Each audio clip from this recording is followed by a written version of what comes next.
Hey everyone. So today's gonna be a very interesting stream. So what I've got here, and if you didn't read you know, the name of the stream, oh hey Mimi, welcome to the stream. Thank you for coming by. Hey Green, welcome coming by too. Okay, cool. Um. Anyway, so actually this will be the perfect time to see how. Yeah, I can't get that working. I've been trying to get like the chat to show up on screen and I still can't get it. I don't know. Okay, so anyway, so today's a very special day to me because I wrote a book like a year ago, and this is it. This is The Eye of Destiny.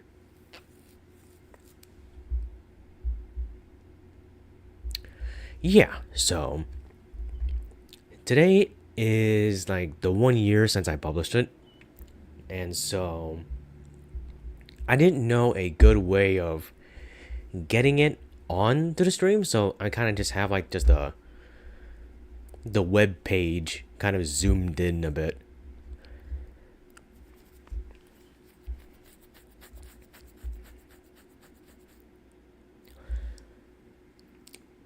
And today I'm going to read a chapter, maybe answer some questions, and if the stream goes well, I'll probably do a second chapter, and then we'll do follow up with another question and go, hell, you know what? Just ask whatever as I'm going, because I'll see you coming out.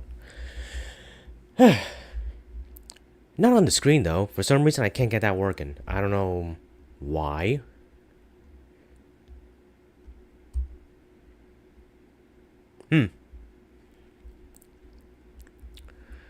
Just move things around a bit. Okay, that looks good. Okay, so I guess I'll just get to it then. So, the introduction. Eterna, once a united world, now akin to a pot of boiling water that threatens to overflow, seats itself in constant wars and shifting alliances. The Strife Empire, known as a political powerhouse and birthplace of the Order of Angelus, which sends its missionaries to spread the word of their god, by force if need be. Korth, the snowy region that holds perhaps the strongest navy, and its people hardened by the frozen winds. Sedsun, an eastern continent currently in feudal war and on the constant search of higher arcane knowledge. The Even Grounds, a place of mixing cultures and once home to the now dwindled Metatech people and the Plume Kingdom. The previous ruler of the Even Grounds founded New Brooks and headed the discovery of the Eyes, also known as Magia Oculos. The Eyes, crystals that have a deep connection with the energies of the cosmos, were then mined, refined, and shaped into orbs, allowing the Even Grounds to become the leader in technology behind the Strife Empire and challenging the arcane prowess of Setsun. Our story begins, however, many years later in the castle town of New Brooks, place of the esteemed Magic Academy Tower, and home of the Even Grounds royalty. The destiny of the world being set in motion, and the search of riches, fate, growth, and freedom begins. The Eye of Destiny waits patiently. That's literally it. Like, that's the whole.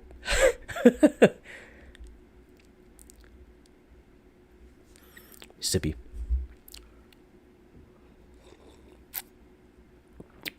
I'm also trying to find a good place to put my mouse. Hang on. There, that's good.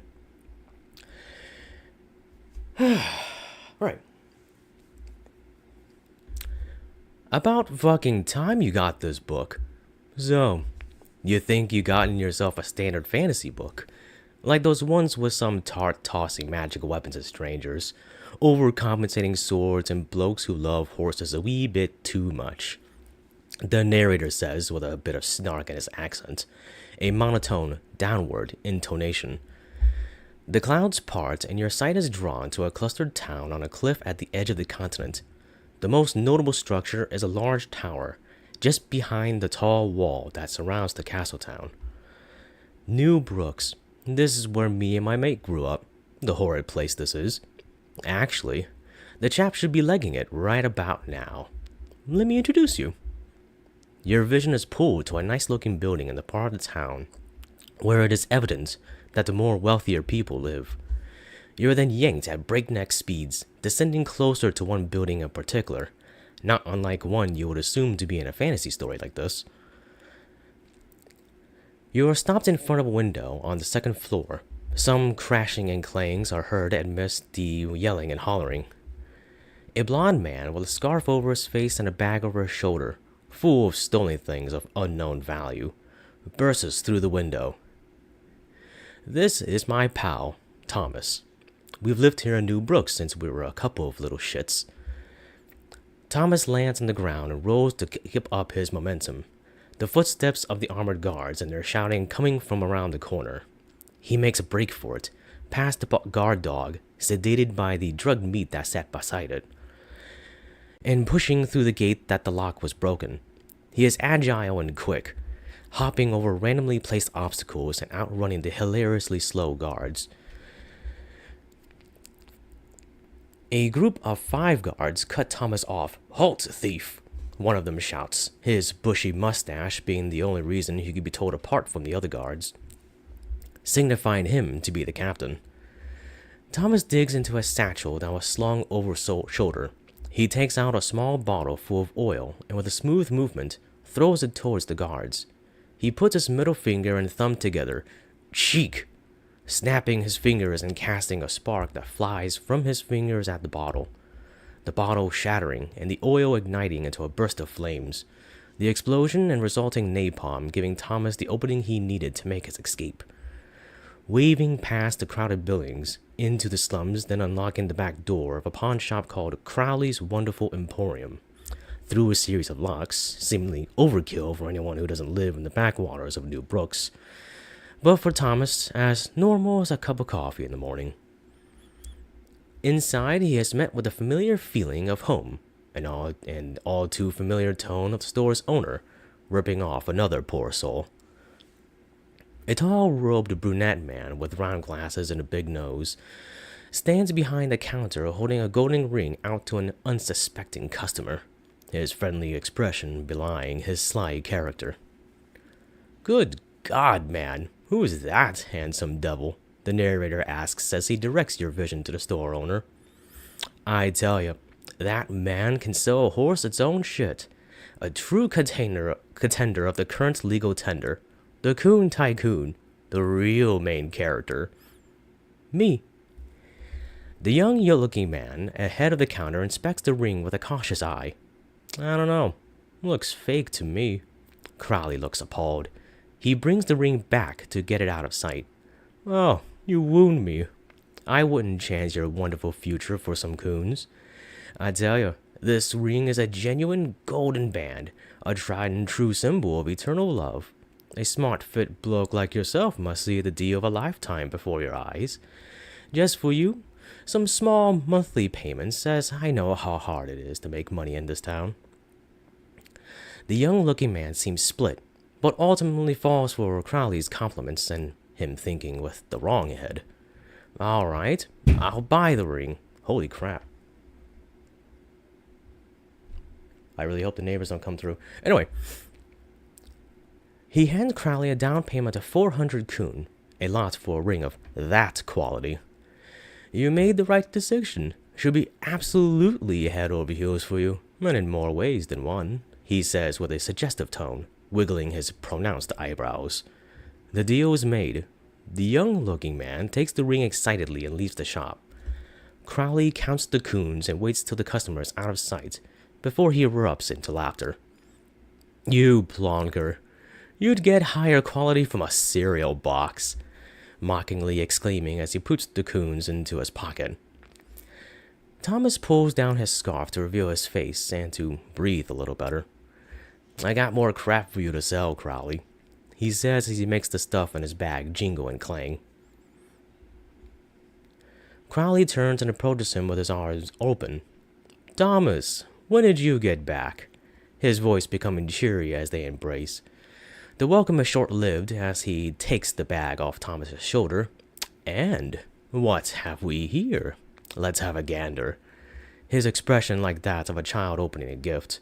He examines the golden plates and cups, some inlaid with jewels. The other items being rings, brooches, some nice clothing, and even a universal remote with the batteries. Thomas makes his way to the kitchen. The stove is stained. The dishes are piled up and the trash from 2 days ago is still there. Yet this is normal for them. Neither really willing to clean much of anything besides other people's pockets. Inside the fridge tells the same story. A mess and milk that has gone bad weeks ago. Moving down, okay. A plate wrapped in foil with a terribly drawn smiley face attracts Thomas's attention. Boy, I left you some bangers for you in the foil. If they aren't burnt this time, I can assure you. Crowley shouts from the other room. His sarcasm and teasing tone reminds Thomas of a time he burnt dinner last, even though his friend rarely exhibits any culinary prowess himself. He opens the foil. 2 sausages that are slightly burnt sit on the plate. The stains give evidence that there was more than 2, rather 2 more. He approaches Crowley with the half-eaten plate. Did you eat some of my sausages? I got peckish. Not my fault you took too long to get back. The 2 bicker over the remaining sausages, a violation of an unspoken rule. How the hell am I supposed to live off 2 sausages? Quit yagging. Fucking cook more then. They lean into the kitchen to assess the mess. The kitchen looking like a party was thrown by unruly mages, and the poor stove taking a greasy slathering, the sink full of days-old dishes. Looking at each other with blank faces, they unanimously and simultaneously agree on the proper course of action. Charlie's. Scroll a little bit down more. Give me some water.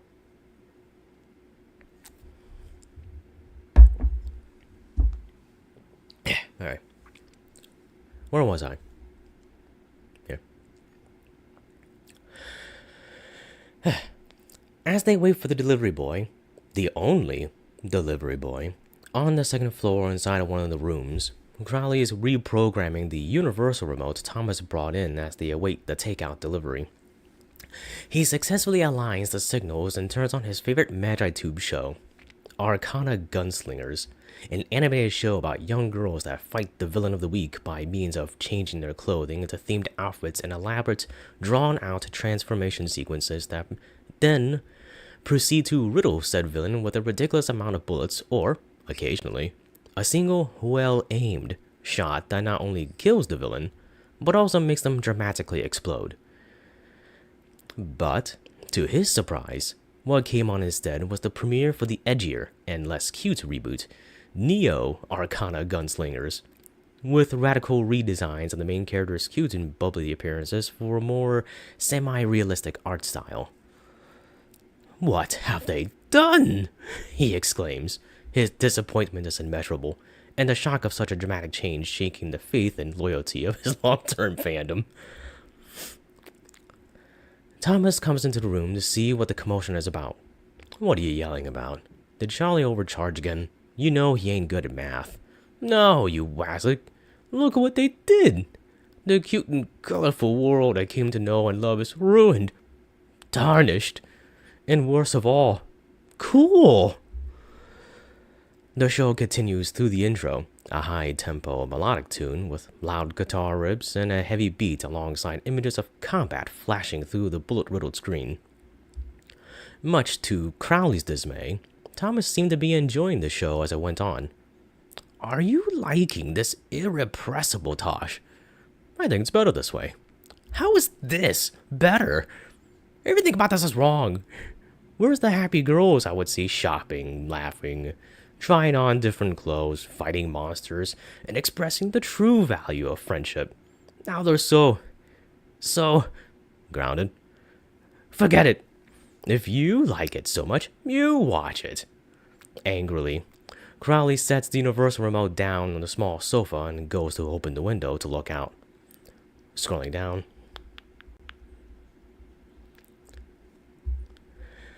He spots Charlie, bearing an appearance that would suggest his poor lifestyle and a crippled leg to match.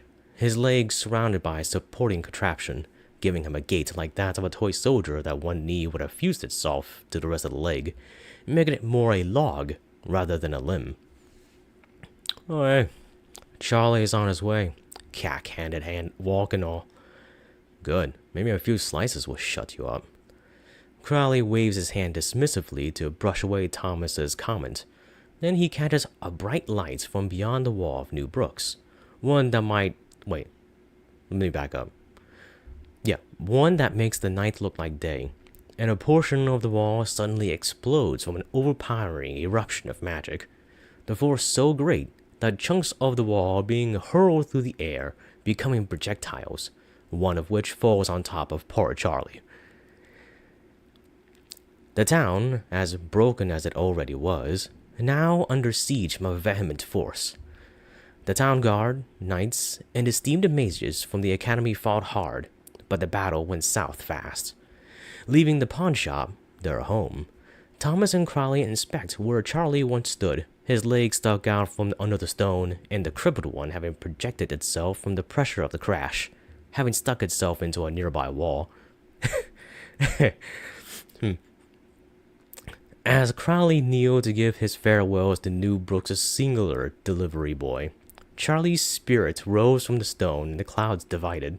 Still having a single leg, Charlie spoke with a wispy voice. Was I a good delivery man, Mr. Crowley? You sure were, Charlie. Who else would I order from? The spirit, now appeased, lifted into the heavens and disappeared into the clouds. In a moment of silence, a blue glimmer caught Thomas's eye from atop the staff of a mage with an overly edgy and pointy robe with an exaggerated crown on horseback, being escorted by a pitch-black knight armed with an oversized gun mace and a tall black shield, eye orbs covering parts of his armor. Peering at the top of the staff was an eye orb like none Thomas has ever seen, perfectly round, a bright blue iris surrounded by a thin red ring. The perfect eye orb seemed to have looked back into Thomas's eyes. A deep beckoning swelled from within. He tapped the grieving Crowley's shoulder. Yo, check that out. That must be worth a fortune. The saddened Crowley perked up his head, having forgotten Charlie's demise, the promise of more wealth taking a higher precedence. Scrolling down. There. He ordered the eye that... Well, I'm sorry. Let me try that again. He observed the eye that sat atop the mage's staff. A grin creeped across his face. My word, that orb can't be real. It's perfect. That'll sell for a fat profit. Meanwhile, the mage, obviously the villainous type, called out to the ruler of New Brooks. If I haven't stated before, I'll probably state it now. This is more of a satirical work. That's why it's sort of like it's got like meta humor splashed here and there. Anyway, King Harold, Irileth the Graven, demands your presence, as if following an order. A young boy with short dark hair, along with a young girl surrounded by knights, approached the mage. We come in my father's behalf. Why have you attacked our people? The boy spoke. His appearance being possibly androgynous, a bland and lifeless countenance, one that's often worn by the protagonist of many fairy tales and magi-tube shows, particularly the animated ones. His sister, being overdressed as many princesses are, as if she's going to a fancy ball or to socialize with politicians who only care to climb their societal ladder.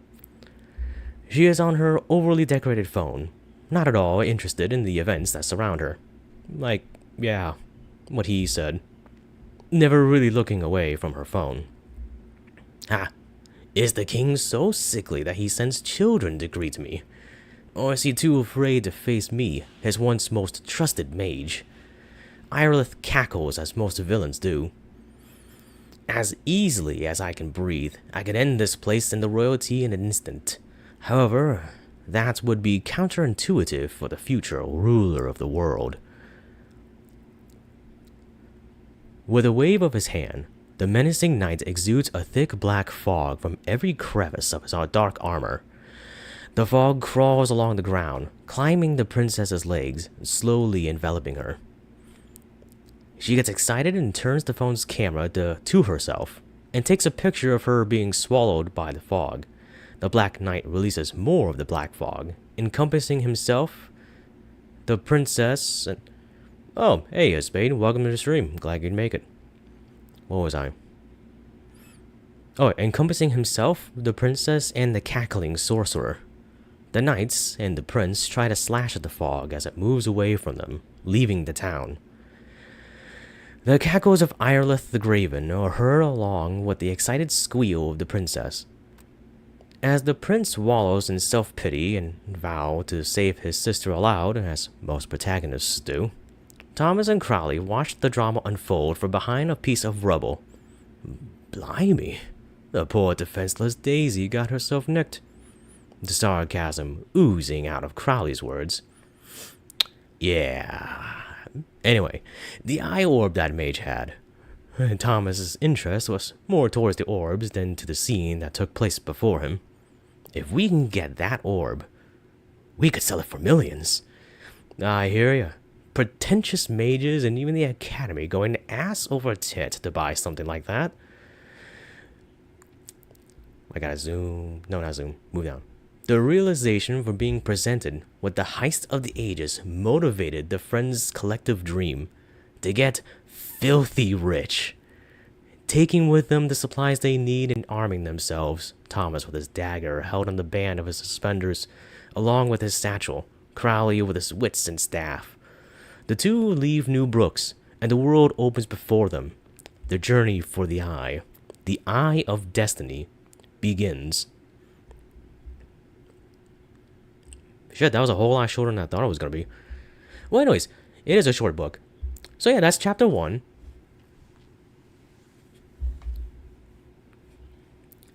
Honestly, I thought this was going to take a whole lot longer than I thought it was going to. No, this is a whole lot shorter than I thought it was going to. But, hey, whatever. So, that's chapter 1. Any questions? Suggestions? Anything?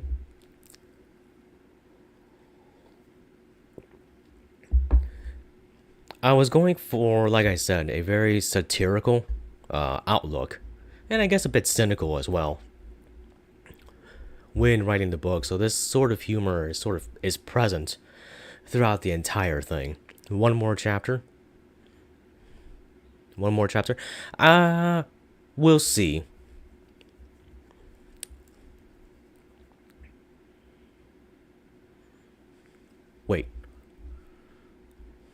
Wait a second.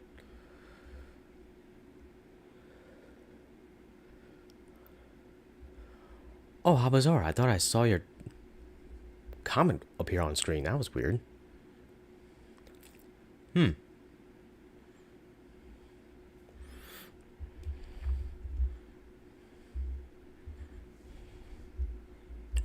Anyway.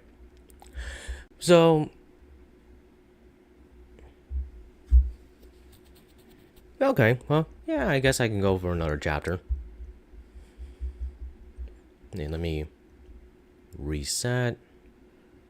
Chapter 2. Oh, dude.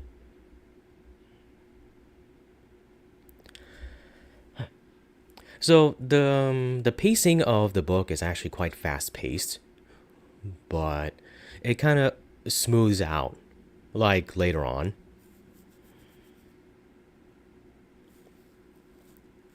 And like I said, don't be afraid to ask questions. Ask them at any time. It doesn't have to be at the end of the chapter. You can ask them in the middle of me reading. I'll see it, and I'll answer it.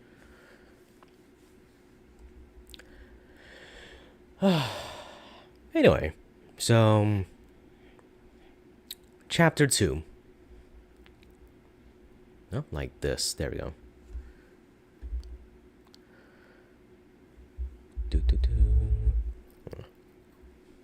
From the freshly blown open wall of New Brooks to the grand view of the world before them, opportunity awaiting over the horizon.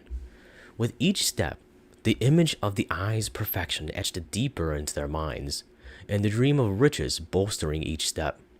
Crowley was reading a tome, researching information on lore or myths of a perfect eye orb as he walked alongside Thomas. You know, you could just use your phone. I didn't bloody pay for the service. Why not? It's just 25 coons, I think. Only if you want to wait forever while whatever rubbish you're looking up is loading in. You gotta spend 50 for the faster service, and I ain't paying that. The lifeless dirt road stretching ahead of them, the comfort of the swaying field and the ever-shrinking image of their hometown and imprisonment behind them. You think we'll come back? Not until we're swimming in coons, mate. Besides, that cesspool won't change without us. Thomas sighs. I guess you're right. A chuckle comes from Crowley, not even looking up from the tome. Look at that. You can't be homesick already. I think there's a term for this, when someone has been kept captive and they form a bond with their captor. You mean Stockholm Syndrome? That's the term. You see, dear friend, admitting it is the first step to recovery. The two go back and forth as they slowly approach a small rural village. At the edge of the village, there sat a travel trailer being towed atop a rustic truck, followed by the smell of gasoline. The high-pitched, youthful voice of an energetic girl echoes from within the village. Crowley's ears perk up, attracted to the voice that fits right into a Magi-tube animation. My word, do you hear that? That sweet, sugar-coated voice being carried by the wind. Placing a hand behind his ear, he listens in as they enter the town. Yeah, I hear her, Thomas said, rolling his eyes. He follows his enchanted friend to a gathering of villagers around a small stage where a performance is ongoing. Gotta scroll down. Hagen! The universe yearns to be heard. On stage stands a short girl in stark white clothing, the mage's coat having been zipped up to cover half of her face, only showing her bright lilac eyes and her pitch-black hair, held up in long pigtails sticking out from underneath her pointed hat, a gold eye embroidered over where her forehead would be, symbolizing a third eye. Prithee, listen to the words of the cosmos and receive the answers one may seek. I, Majestica the Invoker, will be the messenger of the very stars. Lost items, the living, the dead, the past, the present, even the future, the universe knows all, and I, Majestica the Invoker, will be its voice. She raised her gloved hands and starts to shake. Without anything to cover the underside, no one appears to be under her, but, in Crowley's eyes, the souls of the long departed grasp onto the supports and rock the stage as vigorously as their bones let them. The crowd gasps and stare in awe, some even trying to record from obsolete flip phones. One man, however, was still skeptical of her powers. The grizzled farmer crossed his arms and scowled. This whole thing is bullocks. She's just moving the stage with her legs. A spirit whispers the man's words to Majestica, her brows furrowing. You there! Is that doubt I sense? She points at the farmer, her hand being guided by the bony limb of the spirit beside her. You question the power of the universe and its messenger? Then I shall demonstrate, with everyone here as my witness. She puts her forefingers to her temples, tightly closing her eyes as if she is concentrating really hard. Another spirit rises from the ground behind the farmer, framing the back pockets with its decrepit fingers and prying at the contents within. The spirit then uses sign language to convey the information to the one next to Majestica, who, in turn, whispers the contents of the man's pocket to her. Her eyes snap open, like she heard the voice of some universal entity. Inside your pocket is a half crossed out grocery list, 30 coons, and a phone number for someone named Melissa. His eyes widen from being found out, and his wife, who has been next to him the entire time, glares at him while taking off her shoe. The town laughs as the woman beats her husband while he tries to run away, saying the usual things unfaithful people do.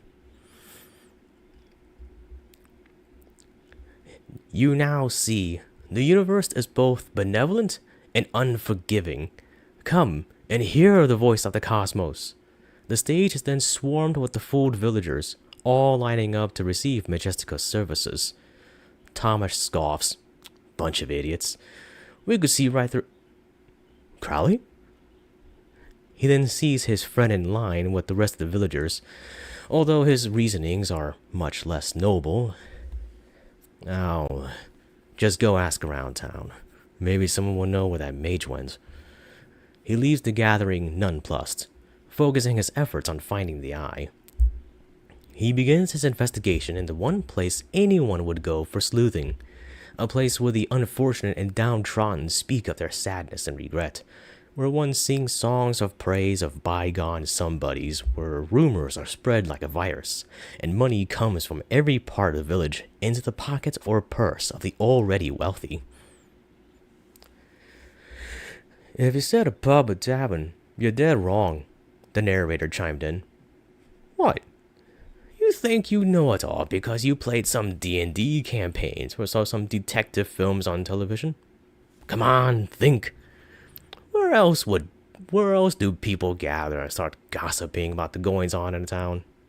As you ponder, the tapping of the narrator's foot is heard, his impatience growing by the second. A church. He went to a bloody church. Inside, the villagers who had no interest in the show outside had sat in pews and listened to the priest's drawn-out and boring lecture of how everyone is a sinner and is going to hell. The few that were still awake were the elderly that has either completely given themselves to their piousness or are too focused in their gossip. Thomas sat behind a couple of women, one looking tired and exhausted, and the other, an old woman that's 1 foot in the grave. I'm telling you, Melissa, there was a thick black fog and it flew past the village. I saw it with my own 2 eyes. Melissa sighs, bored of the conversation. I know you did, Mother. Aren't you listening? The world is in danger. We all might die. You're too focused on that farmer. I'm listening. Another sigh leaves her lips. Bah, fine then. You keep being a little homewrecker and I'll laugh when you're all dead. The old woman rises and storms out of the church, mumbling to herself. Thomas had found the conversation humorous, not fully knowing the context and not really caring, but getting a quiet chuckle while gaining important info. The mage, and more importantly, the eye, had come through here. Now satisfied with the information and the red pill bait supplied by the writer, to which many people on the internet would jump on, in turn getting this book more attention and more buyers. Meanwhile, back at the stage, Crowley is next in line to have a reading from Majestica. He's more excited for just being closer and not so much interested in whatever fiction she might spin. A happy girl squeals happily. He is coming home. I knew he was alive. The girl basically jumps from the seat and leaves the stage. Come, lanky one. Approach Majestica the Invoker and hear the voice of the universe. Lanky? He thinks to himself. He takes a seat across her table. A typical arrangement of fortune-telling items between them. What would you ask the very stars? Oh, just tell me what I need to know. I'm willing to hear anything you say, doll. Majestica nearly scowls, but her eyes suddenly widen, the lilac color becoming a swirl of colors as she peers into nothingness. The table and stage shake, the spirits that were helping abandon her, receding back into the underworld. Strange words spew from her mouth, her voice becoming more varied, like the voice of 1,000. The cards light ablaze and the crystal ball cracking and shattering. She shakes and stares into the sky, tears form from her pained eyes. The last of the villagers run away screaming. Crowley, now freaked out proper, reaches forward to awaken her, grasping her shoulders and shaking her. "Wake up, doll! Don't let it take over!" He begins chanting incantations aloud, waving his staff overhead and drawing sigils into the sky. The chaos forms he draws are arranged in a circle overhead, surrounding them. With a strike of his staff, the form crashes down around them, and a boom follows. Majestica's eyes return, her head falling down onto the table with a loud thud. The freaked out Crowley leaning back into the chair, assessing the situation. Just as he was coming down from the scare, she shoots up from the table, her hat nearly falling off. "You!" She points her gloved finger to his face. "The path you take will take a devastating turn. Your friend will lose himself. Eyes will amass, and the world will be in grave peril. The Eye knows how this will end, and will do everything to stop it." "Yes, but will we be rich?" Her eyes go from alert to blank in a split second. "Filthy rich." Ace, completely annoyed by his greed and disregard for the threats that was foreseen. She pinches the bridge of her nose. "Crowley, I got some information." Thomas stands, seemingly out of nowhere, behind his friend. Crowley shouts in surprise, the events prior taking a toll on him. "Fucking hell, I hate when you do that." The fog and the Eye had passed here. If we leave now, we can still. Bashing her fists on the table, Majestica leans over. "You dumbasses! Don't you two even care for what's at stake? The fate of the world depends on you." The duo, not the slightest bit caring, shrug. "Come on, let her play gypsy and let's get going." He pulls on Crowley's billowing sleeve, pulling him to his feet. "Wait, I lost my place." "Oh." Practically tearing him away from the stage. All right, no need to yank." He looks at her as he leaves the stage. "See you later, doll." She watches them walk off, her mind full of visions of what is to come. The pursuit of the Eye will only lead them to an early grave. She can see the rise of eyes from every mind orifice of the continent. Thomas's bloodied head, some unfamiliar faces bar one, and finally, her own death. A vision that is rare to those who can scry into the weave of time. "Wait! Stop walking away from me, you dumbasses!" She angrily gives chase after them. She is faster than one would assume. "Hey mate, I think she wants to come with us." "So what? What's a gypsy gonna do for us, Crowley? Tell me I'm King Harold's secret bastard child?" Thomas gives a mocking scoff. Just then, the ground behind them erupts. Fire and smoke rise. "Brutal!" a voice sings as the ground opens. The form of a demon with its hand up in the air, throwing the horns as it rises. The large demon wore a sleeveless vest covered in patches depicting an assortment of metal bands. Super Death, Silica, Engine Head, Anarchy 5. Oh, V, my mistake. And the most expensive of them all, Lightning Tosser, among others. Majestica stands in the same pose as the demon, her body being used like a puppet, a medium to allow the beast to appear on this plane. "I invoke thee, beast of fire and smoke, kin of Balrog, Jim the Brutal." With a unified stomp of the boots and hoof, they roar in unison as their voices blend. Laughing my ass off. I know. I am an invoker, not just a simple gypsy or necromancer. I know the art of invocation, one that very few can learn and remain themselves. Without me, your journey will end before you'll even see the eye. Oh, that's really impressive, Gypsy. Can you pull a rabbit? Crowley silences his friend, cutting him off. You can come with us. We'd be more than happy to have you along, doll. Jim the Brutal starts to dissipate, slowly receding back into the earth.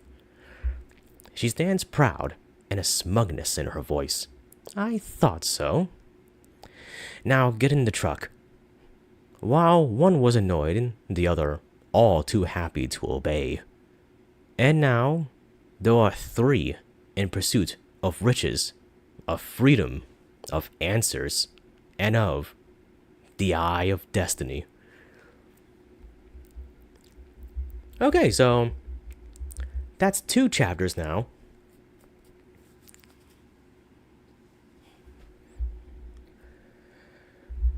I'm not exactly matching the well, I'm trying to match the tone and the pace of it.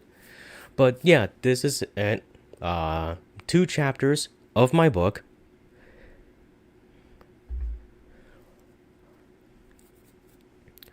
I'm not sure what else to say. Great book. Oh, well, thank you. It could be bought at Barnes and Noble. It has, oh, you know what? Hang on. I should probably just, no, not now. Do this. Copy.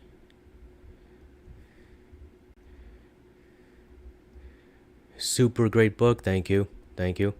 So, here is the link for the book. Wait, what the hell is that? Oh my god, the text is coming up. Oh, so it was showing. Okay, anyways, that's not important. What's important right now is that's the that's where you can get the book. I have it in physical and ebook forms. I personally suggest the ebook as there's kind of an issue with the cover going on. I'm trying to get Barnes and Noble to help me out with it. But yeah, you can get it there. You can read the entire thing yourselves.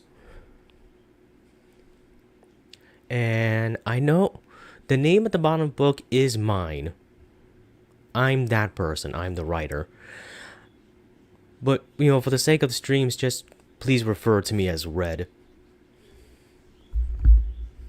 It's an amazing book. Yeah, thanks.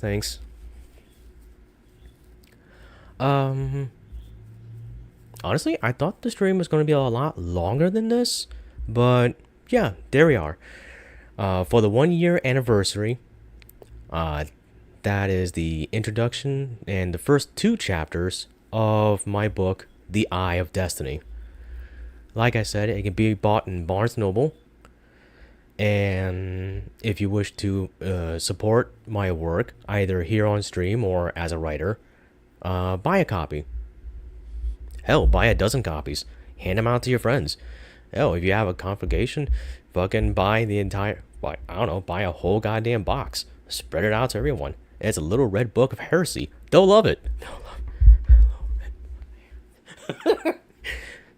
Heresy, meta humor, fantasy elements, and maybe a wee bit of body horror later on down the line. It has a great ensemble of characters and an even crazier story that follows up. It only gets crazier from here.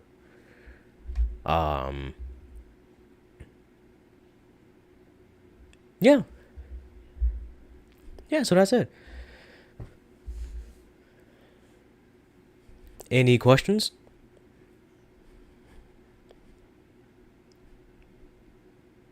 Because honestly, I plan to go on about like an hour about this. But I guess the book was a lot shorter than I thought it was going to be. But hey, here we are.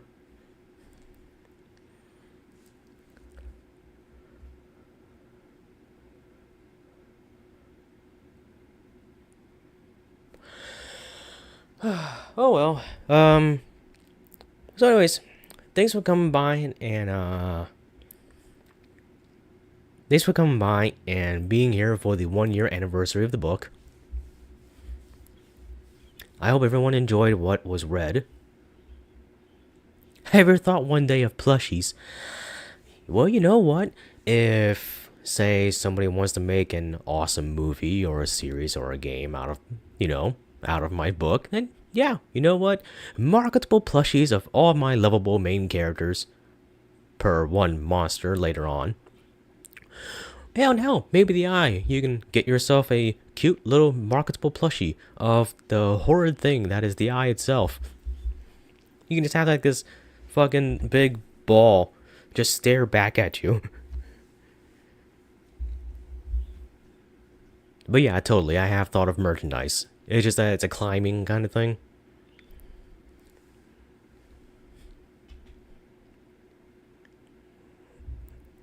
Well, anyway, so that's about it. It's gonna be a little earlier than my usual streams, so I'll probably just end it here. Uh, so I guess for my usual send off, actually, I have no idea how I'm gonna make a short out of this. Anyway, so it's my usual send off. And thank you all so much for watching. I'm Red, the Gray Fox.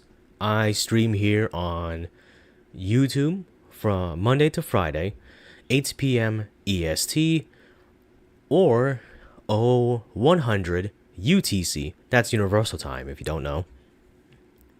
And I'll see everyone tomorrow.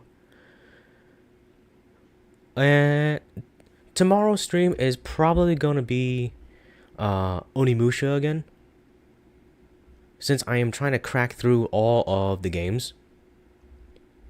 You know, in preparation for Onimusha Way of the Sword. Anyway, so again, thank you for being here, and thank you for listening. Read this book of mine, and I hope you all have a good night or a good morning, wherever you are. Buy the book. Buy the book. This is the ghost of the future. It's gonna be famous. You could be one of those weirdos that'd be like, I read the book first.